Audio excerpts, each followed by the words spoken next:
The football world kind of lost one of my mentors last week, Bill Tobin.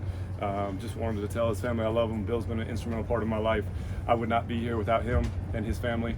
I met him when I first started in Cincinnati. The tales are limitless. He's got a great family. His wife, Ducine, is one of the nicest ladies in the world.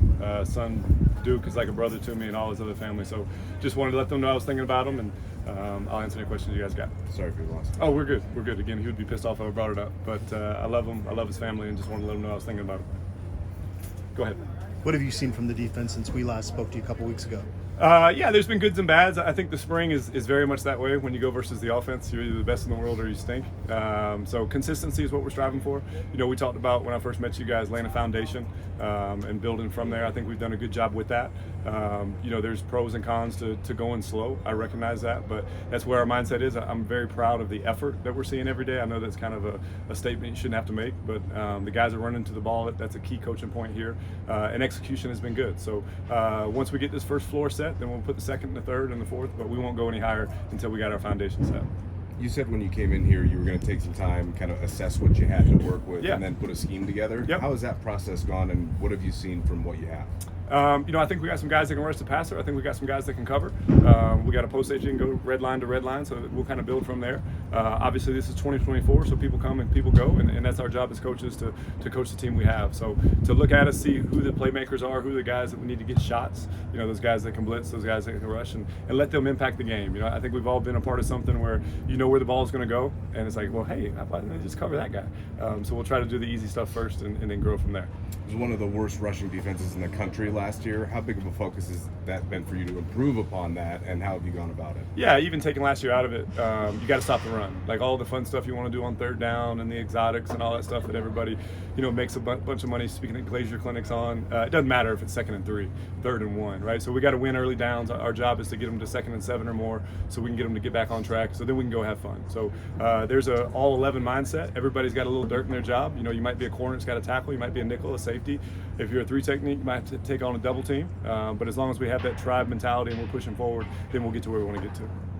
Shermer has talked about the adjustment from the NFL. Yeah. Because the game is different. How has that been for you? Like the different hashes? Yeah, the first day you kind different of go walk these hashes like, golly, these things are wide. So it adjusts some of the spot drop stuff that we do.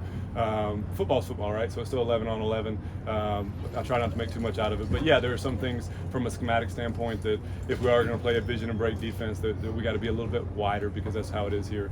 And again, the guys have done a great job. I think there was a great structure here in terms of kind of the vision and break stuff, and we've grown with that.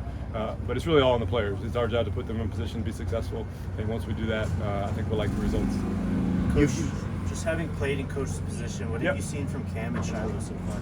Yeah, I think they've done a great job. I tell them all the time, leaders got to lead from the front, and I think that's their key. Right there, the heartbeat of this defense. Right there in the middle, they're our quarterback. That's why we run the meetings the way that we run them. They've got a vested interest and a say in this defense. I think communication is imperative, and they've done a great job grasping where they fit in the defense. And once you do that, the game slows down. So really pleased with Cam, with Shiloh, with Duke, with Herm, really with all of them. We've had buy-in from the whole group the whole time. So very lucky to be coaching that position. You've used the basketball analogy, getting the shooter's shots. You're just 13 practices in, but have there been some guys that have jumped out in that sense? Yeah, we got some shooters. So it's our job to feature them. It can't be an every down thing. Again, there's always a little dirt in everybody's job, but when it's a got to have it game on the line, I think we have a pretty good feel of who we want covering, who we want rushing, how we want the structure to be. So 2 more opportunities, and then obviously fall camp comes, and you look at what you got and build a game plan from there. And then obviously by week, it's anybody but whoever their best player is, and that's always the kind of the focus of what we do. Clearly, you've been working with NFL defensive backs for the last decade, Yep. right? So what have you seen out of Travis Hunter so far in the early goings of your relationship? Travis is a unicorn. I think the best example is, Travis was playing a wide receiver one of our third down days, so he gets 8 to 9 reps at wide out and then kind of jogs over to us, and I'm like, hey dude, you need a break? And he kind of looks at me like I'm crazy. I'm like, oh, all right, great, well you got him, go ahead. So I think Travis can be as good as he wants to be. I think the sky is the limit. He's an immensely talented kid. He's a great kid. I've never seen him have a bad day. I don't mean to make this into an infomercial for Travis, but I haven't seen anything bad. So we can build with people like that for sure, not only because who he is on the grass, but who he is in the building.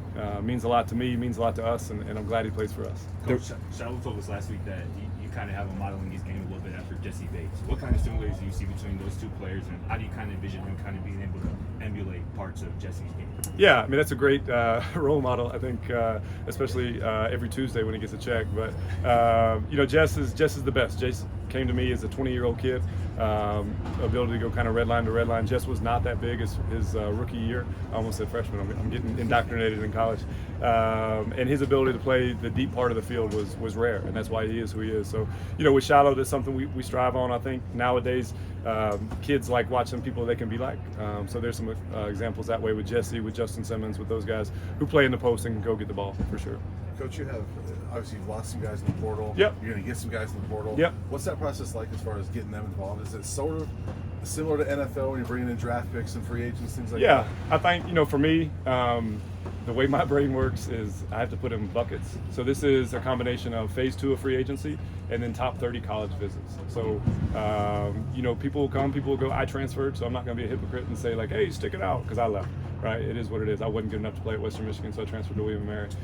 So you always want opportunities for these guys. The game quits on everybody eventually. You got 5 years to think about it for the rest of your life. So if they're looking for that opportunity, that's great. We wish them luck. And then the guys that are coming, we feel strongly enough about our culture and who we are here in the locker room that it can cultivate growth with new people. So it's 2024. It is what it is, right? The guys that are here as Bo Schembechler, I guess those that stay will be champions, and that's kind of the rallying cry here. It's obviously been a while for you since you've been a part of a spring game. What are you just hoping to get out of it, whether atmosphere-wise and just from the guys as well, what you're looking to see on Saturday? I'm excited to see the stadium, candidly. I've watched a lot of film, a lot of home games, and to everybody's credit, even late in the year, the place is packed. I'm excited to feel that atmosphere. I'm excited to see what it's like to be here under the mountains and kind of everything that you took the job for. And then it's a special day, right? I think it's lost too much. Like, these guys worked so hard. I mean, year-round for 12 opportunities. So let's make this the 13th. It's the only thing that's guaranteed to us. So let's go out, let's have fun, let's play fast, let's leave it all out there. And then really at the end of the day, you got 2 or 3 months to think about, I wish I would have. So if you're going to make a mistake, make it full speed. I'm excited to, again, see what the atmosphere is like. Can't wait to see Buff Nation and really happy to be here. Thanks, Coach. Very good. Thanks, Thanks, guys. Coach. Appreciate it.